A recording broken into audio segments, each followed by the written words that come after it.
وسلم ہماری اس بیٹی کا، ہماری اس بہن کا، ہمارے اس قبیلے کی عورت کا جو ہے وہ ہاتھ نہ کاٹیں، اگر ہاتھ کٹتا ہے تو ہماری ناک کٹ جائے گی، عزت رسوا ہو جائے گی، کہیں گے سارے کہ فلاں قبیلے والا، فلاں قبیلے والوں کی لڑکی کا ہاتھ کٹ گیا ہے، تو لہذا بچ جائے گا۔ حضرت اسامہ بن زید رضی اللہ تعالیٰ عنہ گھر میں آئے، رسول اللہ صلی اللہ علیہ وآلہ وسلم آپ چارپائی کے اوپر یا چٹائی کے اوپر تشریف فرما ہے، حضرت اسامہ بن زید رضی اللہ تعالیٰ عنہ نیچے بیٹھ جاتے ہیں، حضور صلی اللہ علیہ وسلم کے قدمین طیبین مبارکین کو دبا رہے ہیں۔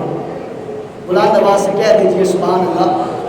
فوراً منظر کو سوچ لیا کریں کہ وہ منظر کتنا اہمیت کا عمل ہے کہ امام الانبیاء صلی اللہ علیہ وسلم کے پاؤں مبارک دبانے کا جو ہے وہ شرف حاصل ہو رہا ہے حضرت اسامہ بن زید کو، حالانکہ وہی پاؤں ہیں جن کو چومنے کے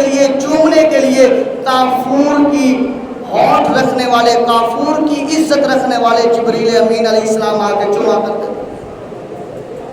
رسول اللہ صلی اللہ علیہ وسلم چٹائی پر یا چار پائیوں کے اوپر تشریف فرما ہے، اسامہ بن زید پاؤں مبارکہ کو دبا رہے ہیں اور ساتھ میٹھی میٹھی آپس میں باتیں ہو رہی ہیں۔ اسی دوران حضرت اسامہ بن زید رضی اللہ تعالیٰ عنہ نے موقع کو غنیمت جانتے ہوئے عرض کی، یا رسول اللہ، یا رسول اللہ، یا رسول اللہ صلی اللہ علیہ وسلم، آپ نے جو فیصلہ فرمایا ہے بنو مخزوم قبیلے کی لڑکی والا، اس کے ہاتھ کو کاٹنے والا، رسول اللہ صلی اللہ علیہ وسلم نے فرمایا ہاں بیٹے میں نے فیصلہ فرما دیا ہے تو اس کا ہاتھ کاٹا جائے گا، گواہوں کی موجودگی میں وہ جو ہے وہ اس گناہ کی مرتکب ہوئی ہے، اس نے مان بھی لیا ہے، اقرار بھی کر لیا ہے، تو یہ تو ہوگا۔ عرض کی یا رسول اللہ صلی اللہ علیہ وسلم، وہ امیر ہیں، وہ قوی ہیں، وہ طاقتور ہیں، وہ بڑا اعلیٰ قبیلہ ہے، وہ بڑی عزت والا قبیلہ ہے، بڑے مال والا ہے، بڑی شہرت والا ہے، یا رسول اللہ اس میں کچھ رعایت مل جائے، یا رسول اللہ کچھ جو ہے فقیروں میں، غریبوں میں، امیروں میں کچھ جو ہے وہ فرق ہو جائے۔ رسول اللہ صلی اللہ علیہ وآلہ وسلم آپ جلال میں آگے، آپ آرام فرما دے، اٹھ پڑے اور آپ نے فرمایا چاہو جلال میں، آپ نے فرمایا وَتَشْفَعُ فِي حَدِّ مِنْ حُدُودِ اللَّهِ۔ آپ جلال نے فرمایا، آپ نے ویسے جو ڈانٹا وہ الگ ہے، آپ نے فرمایا وَتَشْفَعُ فِي حَدِّ مِنْ حُدُودِ اللَّهِ، کیا اللہ کی حدود میں سفارش کرتے ہو؟ اللہ کی حدود میں سفارش کرتے ہو؟ اور سمجھایا، بتایا، پھر بات یہاں پر نہیں ختم کی، یہ گھر کا واقعہ ہو رہا ہے۔ رسول اللہ صلی اللہ علیہ وسلم نے ساتھ لیا اپنے پوتے کو، منہ بولے پوتے کو، اسامہ بن زید کو ساتھ لے کر مسجد نبوی میں تشریف لے کر آئے اور جو ہے وہ فرمایا صحابہ جلدی جمع ہو جاؤ، صحابہ کا جرمٹ جو ہے وہ جمع ہو جاتا ہے، امام الانبیاء صلی اللہ علیہ وسلم کے ماننے والوں سن لو، سن لو۔ رسول اللہ صلی اللہ علیہ وسلم نے صحابہ کو جمع فرما کر اپنے پوتے کو ساتھ لیا منہ بولے کو اور فرمایا صحابہ صحابہ صحابہ سن لو، وَتَشْفَعُ فِي أَحَدٍ مِنْ حُدُودِ اللَّهِ، تم سفارشیں تیار کرتے ہو اللہ تبارک و تعالیٰ کی حدود میں جس کی سزا اللہ تبارک و تعالیٰ نے تعین کی ہے۔ اور فرمایا پھر اللہ تبارک و تعالیٰ نے کہ پیارے محبوب صلی اللہ علیہ وسلم نے صحابہ تم جانتے ہو پہلی قوموں کے اوپر عذاب کیوں آیا تھا، پہلی قوموں تباہ و برباد کیوں ہوئی ہے، کیا تمہیں خبر ہے؟ صحابہ عرض کرتے ہیں واللہ عالم ورسولہ، اللہ اور اس کے رسول بہتر جانتے ہیں۔ رسول اللہ صلی اللہ علیہ وسلم نے جہو جلال نے فرمایا کہ صحابہ پھر سن لو، انما حالک من کان قبلکم، سن لو جو پہلی قومیں جو تباہ ہوئی ہیں وہ اسی وجہ سے ہوئی ہیں کہ انہوں نے امن کو جو ہے وہ بیچ رکھا تھا، امیروں کے لیے اور قانون تھا، غریبوں کے لیے اور تھا، اپنے رشتہ داروں کے لیے اور تھا، اپنے سے دور دشمنوں کے لیے اور تھا، اپنوں کے لیے اور تھا، دوسروں کے لیے اور تھا، یہ ان کا جو ہے وہ وتیرہ تھا۔ جیسے جو قومیں عدل سے منہ پھیر لیتی ہیں، عدل سے ہٹ جاتی ہیں، عدل کو جو ہے وہ پیٹ کر لیتی ہیں، امام الانبیاء صلی اللہ علیہ وسلم نے فرمایا اے صحابہ یاد رکھ لو وہ قومیں جو ہے وہ تباہ و برباد ہو جاتی ہیں جو ملک عدل کو چھوڑ دیتے ہیں، جو عدل سے منہ موڑ لیتے ہیں، امام الانبیاء صلی اللہ علیہ وسلم نے فرمایا وہ تباہ ہو جاتے ہیں۔ یہ سیرت ہے آج آپ خود ہی دیکھ لیں دائیں بائیں آپ خود ہی دیکھ لیں کہ کون کون کس راستے پر ہے۔ امام الانبیاء صلی اللہ علیہ وسلم نے فرما دیا ہے، اور جو میں نے آیت کریمہ پڑھی ہے، لَقَدْ كَانَ لَكُمْ فِي رَسُولِ اللَّهِ أُسْوَةٌ حَسَنَةٌ لِمَنْ كَانَ يَرْجُو اللَّهَ وَالْيَوْمَ الْآخِرَ وَذَكَرَ اللَّهَ كَثِيرًا۔ اس کا ترجمہ یہ ہے کہ حقیقت یہ ہے کہ تمہارے لیے رسول اللہ صلی اللہ علیہ وسلم کی ذات میں ایک بہترین نمونہ ہے، اور ہر اس شخص کے لیے جو اللہ سے اور یوم آخرت سے امید رکھتا ہو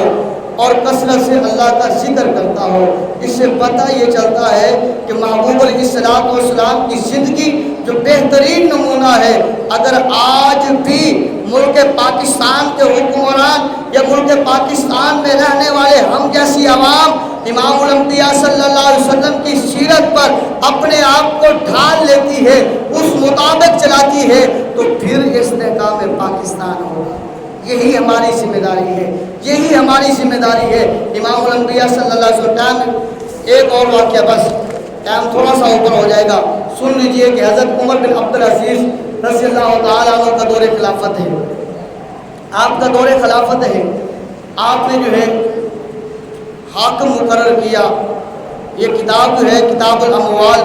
مصنف ہیں اس کے 3 صدی میں امام ابو عبید قاسم بن اسلام رضی اللہ تعالیٰ عنہ انہوں نے لکھی ہے۔ آپ اس کتاب میں لکھتے ہیں کہ حضرت عمر بن عبدالعزیز جو خلیفہ تھے، انہوں نے اپنا جو ہے وہ دارالخلافت دمشق میں بنایا ہوا تھا، تو ساتھ عراق کے علاقے میں جو انہوں نے گورنر بھیجا تھا، اس گورنر نے کارکردگی بھیجی، اس نے ایک خط بھیجا عمر بن عبدالعزیز کو کہ اے امیر المؤمنین، جو ہمارا سالانہ مال تھا، جو ہم نے ملک کا جو ہم نے اس علاقے کا اکٹھا کیا ہے، اس سے ہم نے سارے اخراجات بھی پورے کر لیے ہیں، باقی اتنا مال بچ گیا ہے،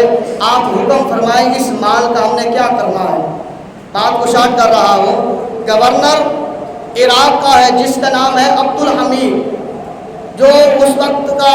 امیر المؤمنین ہے وہ عمر بن عبدالعزیز ہے۔ ان کے پاس گورنر جو ہے وہ خط بھیج رہا ہے، امیر المؤمنین، جو اخراجات، جو ٹیکس، جو زکوٰۃ ہم نے اکٹھی کی ہے، جو ہم نے وصول کیا ہے مال، اس سے ہم نے سارے سال کے اخراجات کو بھی پورا کر لیا ہے، باقی جو مال بچ گیا ہے اس کا کیا کریں۔ امیر المؤمنین نے خط واپس لکھا، آپ نے خط لکھا، آپ نے فرمایا کہ اس طرح کرو، وہاں علاقے کا سروے کرو، جو لوگ مقروض ہیں، جو لوگ قرض دار ہیں، ان کا جو ہے وہ قرض بیت المال سے ادا کر دیا جائے۔ یہ داد رکھنے والے تھے امت کا، عوام کا۔ فرمایا جو لوگ ہیں ان کا جو ہے وہ قرض ادا کر دیا جائے۔ ادھر خط پہنچتا ہے گورنر کے پاس، عبدالحمید کے پاس، آپ اس خط کا جواب دیتے ہیں، یا امیر المؤمنین عمر بن عبدالعزیز، ہم نے وہ بھی کام کر لیا ہے، جو باقی بچا تھا وہ ہم نے مقروضوں کے قرض بھی اتار دیے ہیں، باقی بھی یہ رقم بچ گئی ہے، اب کیا کریں۔ امیر المؤمنین نے پھر دوسرا خط لکھا، آپ نے فرمایا ایسا کریں، جو لڑکے جو لڑکیاں گھروں میں جوان بیٹھی ہیں، ان کے رشتوں کا معاملہ ہے، ان کے پاس اتنا جو ہے وہ مال نہیں ہے کہ ان کی شادیاں ہو سکے، لہذا ان کے رشتے کروائے جائیں بیت المال سے۔ تو خط واپس جاتا ہے، امیر المؤمنین وہ بھی ہم نے کر لیا تھا، پھر بھی یہ مال بچ گیا ہے، اس کا کیا کریں۔ امیر المؤمنین کے پاس پہنچتا ہے، عمر بن عبدالعزیز تیسرا خط بھیجتے ہیں، آپ فرماتے ہیں ایسا کریں، پھر سروے کریں، جو شادی شدہ لوگ ہیں،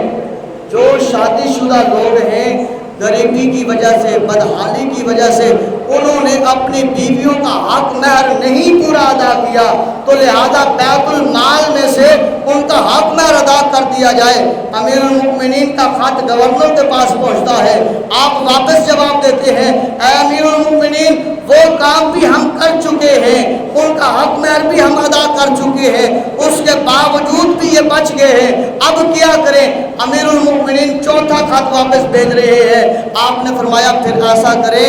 آس پاس کے علاقوں کا سروے کریں، جو زمینیں کاشت نہیں ہو رہی ان کے مالکوں کو یا زراعت والوں کو یا کسانوں کو بلائے اور انہیں جو ہے قرض حاصلہ کے طور پر بیت المال سے قرض دیا جائے اور انہیں بتایا جائے، حکم دیا جائے کہ جو زمینیں آباد نہیں ہیں ان کو آباد کیا جائے، ان میں کاشتکاری کی جائے۔ یہ تھا گورنری دور اور یہ تھا امیر المؤمنین کا دور، یہ تھا اسلامی۔ عام بندے کے ذہن میں خیال آتا ہے کہ وہ سارا اکٹھا بھی ہو گیا اور پھر یہ سارے معاملات بھی ہو گئے اور پھر قرض حسنہ کے طور پر کسانوں کو بھی دے دیا، یہ کیسے ہوا؟ ذہن میں خیال آتا ہے۔ حضرت عمر بن عبدالعزیز کی یہی بات ہم لے لیتے ہیں۔ آپ ایک مرتبہ گھر جاتے ہیں، اپنی بیوی فاطمہ سے کہتے ہیں، فاطمہ بنت عبد الملک، آپ فرماتے ہیں کہ مجھے بتا ہے فاطمہ کیا تیرے پاس کوئی درہم ہے؟ اے فاطمہ تیرے پاس کوئی درہم ہے؟ آپ فرماتی ہیں حضور خیریت ہے، کیا کرنا ہے؟ امیر المؤمنین عمر بن عبدالعزیز آپ فرماتے ہیں کہ راستے میں جب میں آ رہا تھا نا، ایک انگوروں کی میں نے ریڑھی دیکھی ہے جس کے اوپر انگور لگے ہوئے تھے، میرے دل کو بڑے بھائے ہیں، میری چاہت بڑی ہے کہ میں ان انگوروں کو کھا لوں، کیا تیرے پاس ہے؟ تو اس وقت آپ کی بیوی نے جواب دیا کہ اے امیر المؤمنین جب تیرے پاس نہیں ہے تو میرے سے کہاں ہوں گے؟ پھر دوسرا بیویوں والا جواب دیا، کہا امیر المؤمنین وقت کے بادشاہ ہیں، آپ کے پاس اتنے بھی پیسے نہیں ہیں کہ آپ اپنی ضرورت کو اور گھر والوں کی ضرورت کو پورا کر لیں، ایک دینار بھی نہیں ہے آپ کے پاس۔ پتہ آپ نے کیا جواب دیا؟ آپ نے فرمایا فاطمہ یہ تو جو دینار نظر آ رہا ہے نا، یہ خالی دینار نہیں ہے بلکہ آگ کا گولا ہے، میں اسے آگ کا گولا سمجھتا ہوں، کہیں کل ایسا نہ ہو کل قیامت کے دن اللہ کی بارگاہ میں میرے سے اسی دینار کا یا اسی درہم کا جو ہے وہ پوچھا جائے اور میں جواب نہ دے سکوں۔ جب حکمران ایسا ہوتا ہے پھر آگے جو گورنر ہوتے ہیں وہ بھی ایسے ہوتے ہیں، پھر آگے جو عوام ہوتی ہے وہ بھی ایسی ہوتی ہے کہ اگر کوئی ماں کہتی ہے بیٹی کو کہ بیٹی کوئی دیکھ نہیں رہا دودھ میں پانی ڈال دے، تو پھر اس وقت بیٹی بھی یہی کہتی ہے ماں اگر وقت کا امیر المؤمنین عمر بن خطاب نہیں نہ دیکھ رہا، رات کے اس اندھیرے میں وہ خدا دیکھ رہا ہے، وہ خدا دیکھ رہا ہے۔ بتا رہا ہوں کہ اگر وقت کا بادشاہ ٹھیک ہے، گورنر بھی وقت کا بادشاہ ٹھیک ہے، تو جو رعایا ہے جو وہاں پر رہنے والے ہیں وہ بھی اس قدر پھر اللہ سے ڈرتے ہیں، اس قدر اللہ سے ڈرتے ہیں۔ فرماتے ہیں عمر تو نہیں دیکھ رہا پر خدا تو دیکھ رہا ہے۔ لڑکا جو شراب لے کر آتا ہے عمر بن خطاب کو دیکھتا ہے، رعایا کی بات کر رہا ہوں، ایک بھائی نے بتایا تھا رعایا کی بات کر رہا ہوں کہ اس وقت وہ لڑکا اللہ کی بارگاہ میں کہتا ہے اللہ امیر المؤمنین کے غضب سے مجھے بچا لے، تو اللہ تبارک و تعالیٰ پھر اس کی سنتا ہے اور اس کے شراب کی بوتل کو دودھ میں تبدیل فرما دیتا ہے۔ یہ ہے سارے معاملات کا ایک چکر ہے، سرکل ہے، جیسے ہم خود ٹھیک ہوں گے باقی ٹھیک ہوں گے، باقی ٹھیک ہوں گے آگے ٹھیک ہوتا جائے گا، پھر یہ سارا نظام چلتا جائے گا، یہ ساری درستگی ہو جائے گی۔ تو پاکستان کل بھی زندہ باد تھا، پاکستان آج بھی زندہ باد ہے، ہماری پہچان بھی پاکستان ہے، اور اس گھر میں جو ہماری زندگانی جو گھرانی ہے وہ بھی پاکستانی ہے، اور ہم نے اس گھر میں جو رہنا ہے وہ بھی پاکستان ہے، اس گھر میں جو ہماری زندگانی ہے وہ بھی پاکستان ہے۔ اس لیے ہم اس کے ساتھ وہی سلوک کریں گے جو ہم اپنے گھر والوں کے ساتھ کرتے ہیں، جو ہم گھر کے ساتھ کرتے ہیں۔ اگر ہم گھر کو سنوارتے ہیں تو ملک پاکستان کو بھی سنوارنا ہے۔ اللہ کی پاک بارگاہ میں دعا کرتے ہیں کریم اللہ تا ابد تک پاکستان کو زندہ اور جاوید فرمائے۔